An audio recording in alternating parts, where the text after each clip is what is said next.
ሳሩ የምንም ጊዜው ሌጀንዱ ተጫዋች ክርስቶፈር ዞሊስ ፐርፎርማንስና ብቃት እንደዚህ ሲል በአስገራሚ ሁኔታ ላይ መግለጽ ችሏል። ሄነሪ ምናለ እኔ እሱ መረጃ ላካፍላችሁ። ሄነሪ እንደዚህ ሲል ይገልጻል።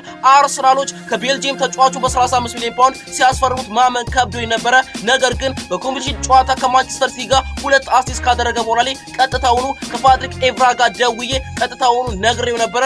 አስደናቂውና ምርጡን ተጫዋችና ለአርሰናል የሚገባው ተጫዋች አስፈርመናል ብዬ ስነግረው እሱ በተቃራኒ መልኩ ላይ ለመወሰን መቸኮል የለብንም በሲዝኑ ላይ የሚያደርገውን አሲስትና ጎል ተመልክተን እንወስናለን ብሎ የነበረ ነገር ግን በፕሪሚየር ሊጉ መክፈቻ ላይ በኮንቨርትሊ ጨዋታ ላይ ያሳየው ምርጡና አስደናቂው ፐርፎርማንስ ተመልክቶ እሱ ነበረ የደወለልኝ። በጣም አስደናቂውና ለኛ የሚስማማና ለአርሰናል ድንቁን ወጣት ተጫዋች አስፈርመናል ብሎ እንደተደመመ መንገር ችሏል። እኔም በጣም በአስደናቂ ሁኔታ ላይ አስደምሞኛል። ድንቁን ተጫዋች አርሰናል አስፈርመዋል ሲል በአስደናቂ ሁኔታ ላይ ክርስቶፈር ዞሊስ ፐርፎርማንስ ሁኔታ ላይ የአርሰናል ሌጀንዶች እንደተደመሙና እንደዚሁም በፐርፎርማንሱ በጣም ደስተኛ እንደሆነ በአስገራሚ ሁኔታ ላይ ማሞካሸት ተችሏል። የቀድሞ የአርሰናል ሌጀንድ ሄነሪ ክርስቶፈር ዞሊስ ፐርፎርማንስና ብቃት እንዲተመለከታችሁ እናንተ በሀሳብ መስጫ ሳጥን ላይ አካፍሉ።